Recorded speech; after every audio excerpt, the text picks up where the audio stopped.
એક મિનિટની વાર્તા. એક સ્કૂલમાં વિદ્યાર્થીએ પ્રિન્સિપલને કહ્યું, કાલથી હું ભણવા નહીં આવું. પ્રિન્સિપલ બોલ્યા, કેમ નહીં આવું ભણવા? વિદ્યાર્થીએ કહ્યું, આ સ્કૂલમાં કોઈ ટીચરોનો મનમેળ નથી અને બધા વિદ્યાર્થીઓ એકબીજા જોડે ઝઘડતા જ હોય છે, એટલે મારે અહીંયા ભણવું નથી. પ્રિન્સિપલે કીધું, કોઈ વાંધો નહીં, તું મારું એક નાનું કામ કરી દે. એક ગ્લાસ લે, એમાં એકદમ ફૂલ પાણીથી ભરી દે અને આ મારી સ્કૂલના 3 ચક્કર તું કાઢીને આવ. બટ ધ્યાન રાખજે કે ગ્લાસમાંથી એક પણ ટીપું પાણી બહાર ના આવવું જોઈએ. વિદ્યાર્થીએ 3 ચક્કર લગાવી નાખ્યા અને પ્રિન્સિપલને મળ્યા. પ્રિન્સિપલે કહ્યું, જો આ ગ્લાસમાંથી એક પણ ટીપું બહાર નથી આવ્યું. એનું કારણ શું કે તું જ્યારે ચક્કર લગાવતો તો ત્યારે સંપૂર્ણ તારું ધ્યાન આ ગ્લાસ તરફ હતું. બસ આપણી સ્કૂલમાં પણ આવું જ છે.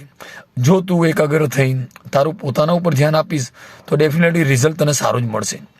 આપણી જિંદગીમાં પણ આવું જ હોય છે. આપણે જ્યાં જોબ કરી છે, જ્યાં બિઝનેસ કરી છે, આપણે એક જ વાતમાં ધ્યાન આપીએ છીએ કે બાજુવાળો શું કરે છે. બસ તમે તમારું કરો, ઓટોમેટિક તમારું સારું જ થશે. Thank you.